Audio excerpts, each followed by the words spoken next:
अस्सलाम दोस्तों, welcome to classic entertainment channel. कैसे हैं आप सब? यकीनन खैरियत से होंगे।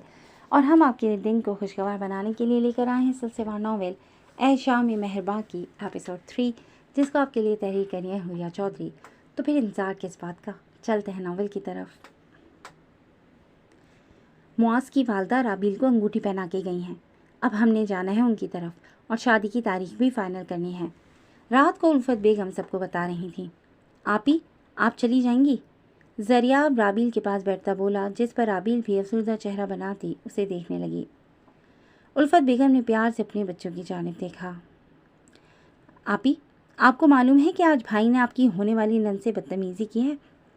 ज़रियाब राज़दारी से राबील को बताने लगा, लेकिन आवाज़ इतनी थी कि सामने बैठा फ़ोन से लगा दुरियाब बखूबी सुन सकता था।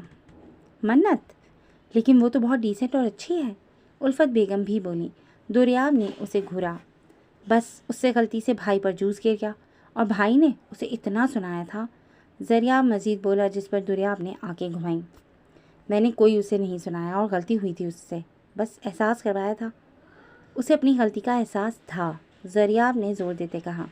दुरियाब, आपकी नेचर से हम लोग वाकिफ़ हैं, कोई बाहर वाला नहीं, और वो तो आज पहली दफ़ा आई थी। बेटे, अगर हो गया था तो रहने देते, कौन सा हर बार ऐसा होता है?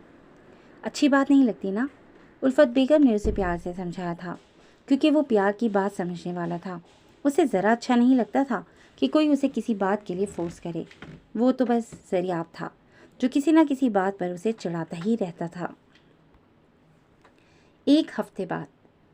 दुरियाब, अभी तक रेडी नहीं हुए? मामा पापा नीचे वेट कर रहे हैं, राबील दुरियाब के कमरे में आते हुए बोली, जो अभी तक नीचे नहीं आया था। आज उन्होंने मौज के घर जाना था रस्म के लिए। मैंने कहा भी था कि ज़रियाब चला जाएगा, लेकिन तुम लोग कौन सा मेरी सुनते हो? दुरियाब अपने बाल जेल से सेट करते बोला। ज़रियाब, वो यूनिवर्सिटी में होता है दुरियाब, तुम्हारी यूनी ख़त्म हो चुकी है और तुम घर पर ही होते हो, और वैसे भी जाने में हर्ज क्या है? राबील आगे बढ़ती हैंग हुई।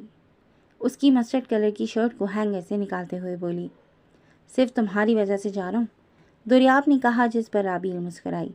और हाँ, अपने संजीदा से चेहरे पर हल्की सी मुस्कान भी ले आया करो, ऐਵੇਂ ही मेरे ससुराल वाले खड़ूस समझने लग जाएंगे।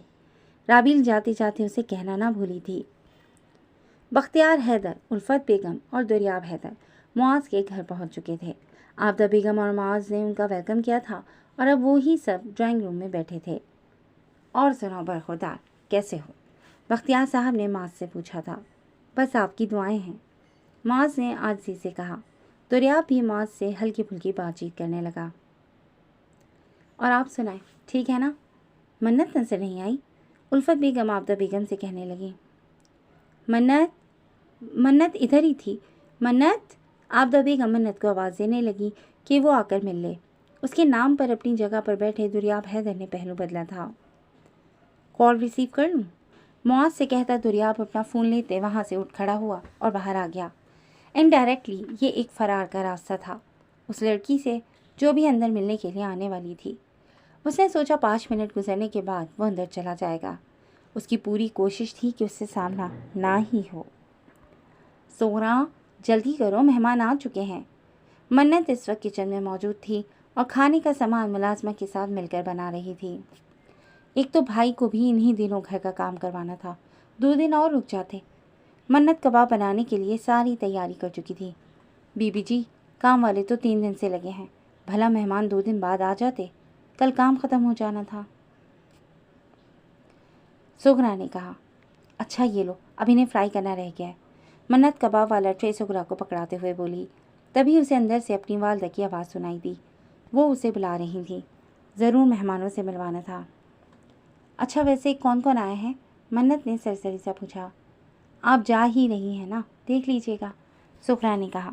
मन्नत अपना काम ख़त्म करती अपने हाथ धोने के लिए सिंक की जानिब बढ़ी और टैप ओपन किया, लेकिन इसमें से पानी का एक कतरा भी नहीं निकला था। ये क्या? पता तो है कि मुआज़ साहब के कमरे में काम हो रहा है, वॉशरूम सेट किया जा रहा था तो पानी बंद किया गया था, लेकिन मुआज़ साहब ने कहा कि आधे घंटे तक चला लेना। अब तो घंटा होने वाला है, आप साहब को कहें कि वो पीछे से पानी चला दें, सुगरा ने कहा। तभी किचन में खड़ी मन्नत को किचन की बालकनी से बाहर मुआज़ खड़ा नजर आया। मैं कह कर आती हूँ, मन्नत कहते हुए किचन से निकल कर बाहर आई। शुक्र था कि ड्राइंग रूम का दरवाज़ा बंद था। जल्दी में वो गौर ही ना कर सकी कि देख ले कि मुआज़ ही है या नहीं। बैरूनी सीढ़ियों से नीचे उतरते उसने आवाज़ दी, मुआज़ भाई। वो भागते हुए मौज तक पहुंची, जबकि दूसरी जानिब दुर्याब जो अपना फ़ोन पकड़कर खड़ा था, पीछे से आवाज़ आने पर मुड़ा। मन्नत जो भागती आ रही थी, सामने वाले के भुरने पर दुर्याब का चेहरा देखकर तेज़ी से रुकी और अपना बैलेंस संभाल ना सकी, इसीलिए दुर्याब पर जा गिरी। दुर्याब ने अपने ऊपर पड़ जाने वाली इस आफत को बमुश्किल संभाला था कि वो उससे आ लगी थी। दुर्याब का एक हाथ मन्नत की कमर पर था, जबकि मन्नत का हाथ दुर्याब के कंधे पर। मन्नत का चेहरा बिल्कुल सफ़ेद पड़ गया था। वो फ़ौरन दुर्याब से अलग हुई और उसका कंधा देखकर दिल किया कि यहीं ज़मीन फट जाए और वो उसमें समा जाए। कबाब का सारा मसाला जो उसके हाथ पर था, वो अब दुर्याब के कंधे पर था। दुर्याब ने उसकी उड़ती शक्ल पर पहले उसके हाथ देखे और फिर अपनी शर्ट। नॉट अगेन, वो बड़बड़ाया। जिससे बचने के लिए वो बाहर आया था, वो उसके पीछे ही चली आई थी। आई एम रियली सॉरी, मैंने ये बिल्कुल भी जानबूझकर नहीं किया है। बस गलती से हो गया। मुझे लगा मुआज़ भाई हैं। वो मनमना रही थी और सोच रही थी कि काश अपनी जगह सुगरा को भेज दिया होता, जबकि दूसरी दफ़ा दरियाब सोच रहा था कि काश सरियाब को दिखा पाता कि इस दिन वो अपने घर था, लेकिन आज वो किसी और के घर था। इट्स ओके, दरियाब ने कहा। जी, मन्नत बोली। क्या? दरियाब को समझ ना आया। कुछ नहीं। मन्नत उसके इट्स ओके कहने पर अभी तक हैरान थी। उस दिन उससे जूस गिरा था तो इस शख्स ने उसे इतना सुनाया था। आज का इट्स ओके उससे हजम नहीं हो रहा था। आप मुझे वॉशरूम बता दें, मैं साफ़ कर लेता हूँ, दुर्याब नरमी से बोला। वो तो उस दिन की दुर्याब और उल्फत बेगम की बातों का असर था जो वो इस तरह बर्ताव कर रहा था, वरना अंदर से उसका दिल कर रहा था कि इस लड़की को ठीक ठाक सुना दे। आज फिर उसकी वजह से इसके कपड़े मैले हुए थे और वो ऐसा इंसान था जो अपने कपड़ों को बिल्कुल साफ़ रखता था। श्योर, इधर से आप दाएं जानिब जाएंगे तो आखिर वाला रूम मेरा है, आप वहाँ ईज़िली क्लीन कर लें, मन्नत ने हाथ के इशारे से बताया। ड्राइंग रूम के वॉशरूम में तो भेज नहीं सकती थी, एवं ही इशू बन जाएगा। उसने फ़ौरन से गैराज में लगे वाटर पंप के बटन को नीचे गिराया ताकि तब तक पानी पहुंच जाए। जाऊं या ना जाऊं, पीछे से मन्नत उंगलियों दांतों तले दबाए सोचने लगी और फिर पीछे चल पड़ी। अपने कमरे में पहुंची तो वॉशरूम से पानी की आवाज़ आ रही थी। 5 मिनट गुजरने के बाद दुर्याब बाहर आया। उसे देखकर मन्नत को एक दफ़ा फिर ढेरों शर्मिंदगी हुई थी। आज तो ऐसा ना होता। मन्नत को फिर अपने सामने देखकर बस वो गहरा सांस ले सका। ये लड़की उसे अकेला नहीं छोड़ सकती थी। मन्नत ने उसकी शर्ट देखी जो साफ़ करने की वजह से भीग चुकी थी।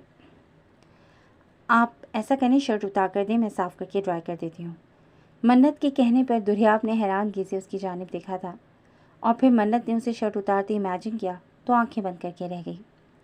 वो इतनी बेवकूफ़ कैसे हो सकती है भला? मेरा मतलब ये था कि मैं मौज भाई की शर्ट आपको ला देती हूँ, लेकिन उनके कमरे में तो काम हो रहा है, उनका रूम ऊपरी मंजिल पर है, आप उनकी कबर्ड से शर्ट लाकर चेंज कर सकते हैं। मन्नत ने एक और सोल्यूशन दिया था।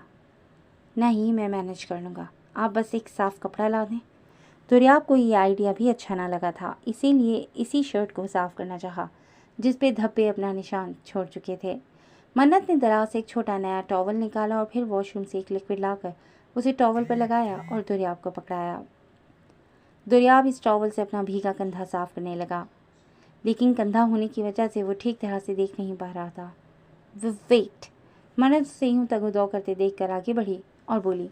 दुर्याब ने वो टॉवल उसे पकड़ाया जिससे मन्नत कंधे पर लगे दाग साफ करने लगी। आखिर गलती भी उसकी ही थी, गलती को सुधारना भी तो उसी का काम था। दुर्याब ने अपना चेहरा दूसरी तरफ कर रखा था, लेकिन फिर भी इस लड़की की उंगलियां उसकी गर्दन को छू रही थीं। शर्ट पर से दाग तो उतर चुके थे, अब ड्राई करना बाकी था और इसके लिए उसे शर्ट उतारना पड़नी थी।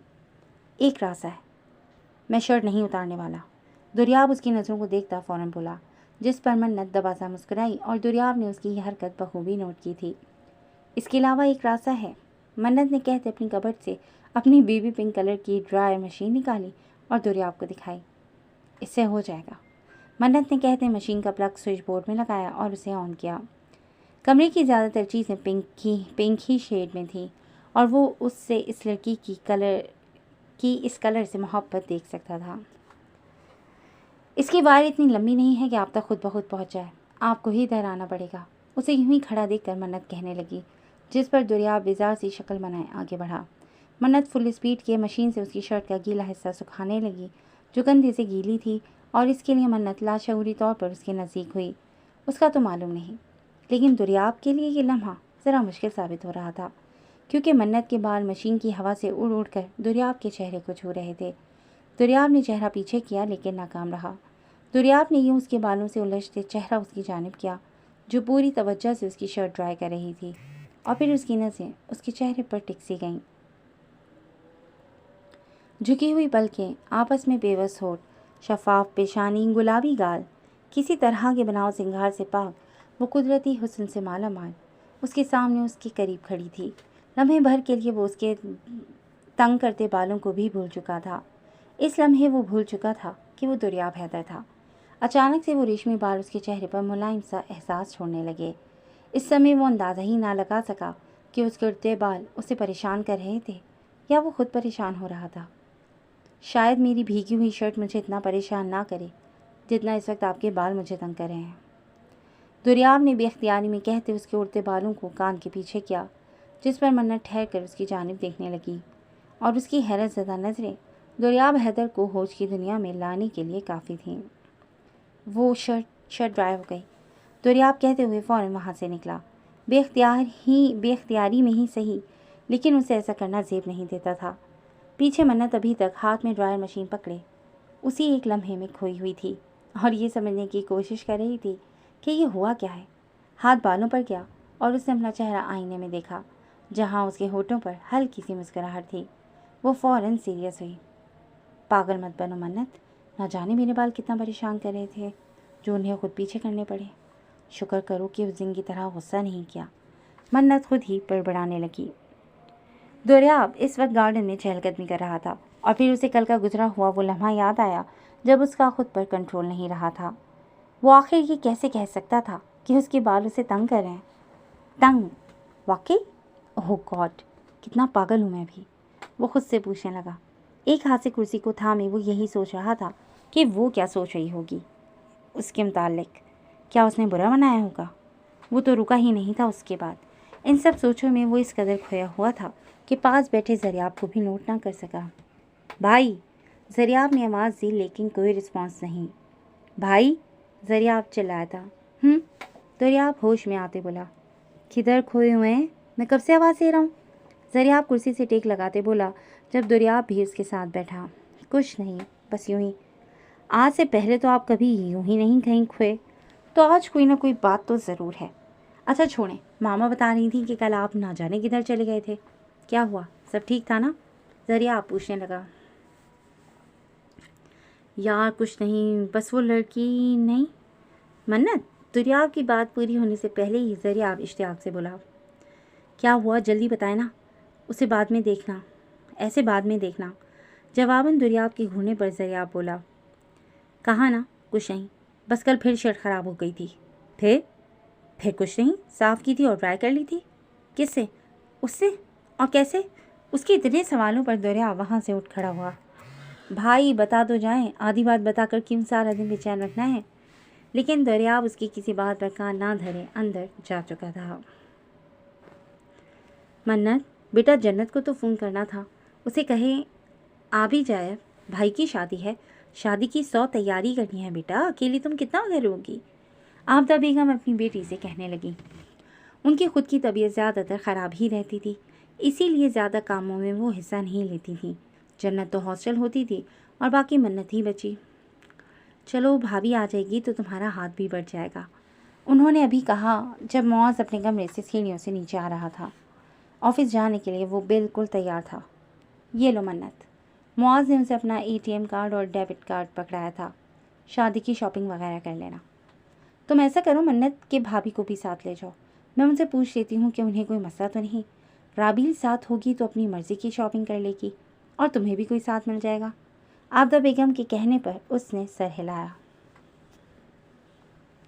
दुर्याब इस वक्त अपने कमरे में आराम फरमा रहा था जब ज़रियाब अफरा तफरी में उसके कमरे में आया। भाई भाई उठें। क्या है? दुर्याब नींद में ही बड़बड़ाया। उठें भाई, ज़रियाब ने उसे हिलाया। कौन सी आफत पड़ गई है सुबह के वक्त तुम्हें? आफत पड़ी नहीं, बल्कि आफत आई है, वो भी नीचे। उसके कहने पर दुर्याब ने अपनी नींद से भरी आंखें खोली।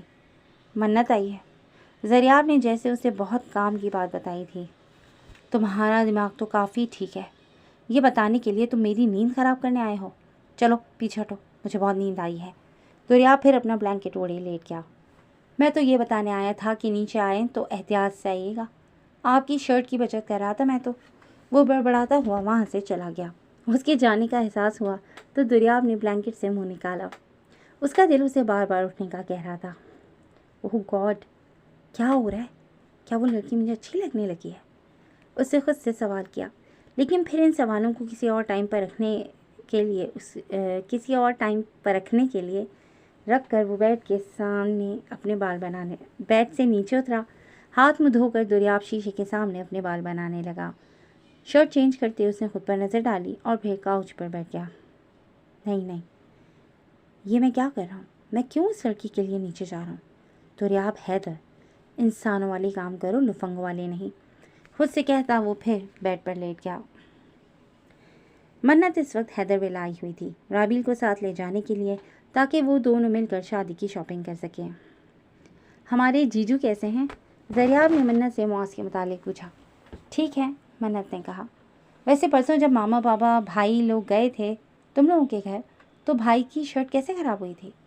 ज़रियाब के यूं इस तरह सवाल पूछने पर मन्नत हैरानगी से उसे देखने लगी। उसने घर बताया था? तुम्हारे भाई ने बताया तुम्हें? मन्नत ने पूछा। हाँ, थोड़ा सा बताया था, पर पूरी बात तुम बताओ। बस गलती से ज़रा हो गया था। कौन सा मैंने जानबूझकर किया था? क्या गुस्सा हो रहे थे तुम्हारे भाई? नहीं, गुस्सा तो नहीं हो रहे थे, बस यूं ही बता रहे थे। ज़रियाब के कहने पर मन्नत को उसका बाल पीछे करना याद आया तो हाथ खुद बहुत ही बालों पर चला गया और वैसे ही बाल कान के पीछे किए जैसे उस दिन दुर्याब ने किए थे। तभी राबील भी रेडी होकर आ चुकी थी। मन्नत अभी उठी थी जब सीढ़ियों से दुर्याब नीचे आ रहा था। उसको देखकर ही मन्नत इधर उधर नज़रें घुमाने लगी, जबकि दूसरी जानिब ज़रियाब वाओ कहता दुर्याब को नीचे उतरते देख रहा था। उसे लगा था कि वो नहीं आएगा। ओहो, बस एक मिनट रुको मन्नत, मैं फ़ोन रूम में ही भूल आई हूँ। राबील कहते अपने कमरे की जाने बढ़ी, जबकि दुर्याब डाइनिंग एरिया में मौजूद टेबल पर पड़े जग से पानी ग्लास में डाल रहा था। मन्नत की जानिब उसकी पुश्त थी, लेकिन मन्नत की नज़रें बार बार भटक कर उसकी जानिब उठ रही थीं। पानी का ग्लास मुंह को लगाए दुर्याब अपने सामने लगे शीशे से साफ पीछे का मंजर देख सकता था और मन्नत की नज़रों का रख सेक कर ना जाने क्यों उसके होठों पर मुस्कुराहट आई थी। मतलब दूसरी जानिब भी कुछ ना कुछ तो था ही। चले, राबील वापस आती कहने लगी और फिर वो और मन्नत जा चुके थे। मन्नत का तो समझ आता है कि वो क्यों आई थी। आप ये बताएं कि आप नीचे क्यों आए हैं? कहीं आप ही के साथ साथ खुद भी दूल्हा बनने की तैयारी तो नहीं हो रही? ज़रियाब ने भवें उचकाते कहा। हमेशा बकवास ही करते रहना। दुर्याब ने पास पड़ा क्वेश्चन उसके मुंह पर मारा, जो इस वक्त सख्त सहर लग रहा था। जी दोस्तों, आज के लिए बस इतना ही। कैसी लगी आपको आज की एपिसोड? यकीनन पसंद आई होगी। तो जुड़े रहिएगा क्लासिक एंटरटेनमेंट चैनल के साथ, जहां हम बहुत जल्द एक नई एपिसोड लेकर आएंगे। और हाँ, हमारे चैनल को लाइक और सब्सक्राइब करना हर किस मत भूलिएगा। नेक्स्ट एपिसोड तक के लिए टेक केयर एंड अल्लाह हाफिज़।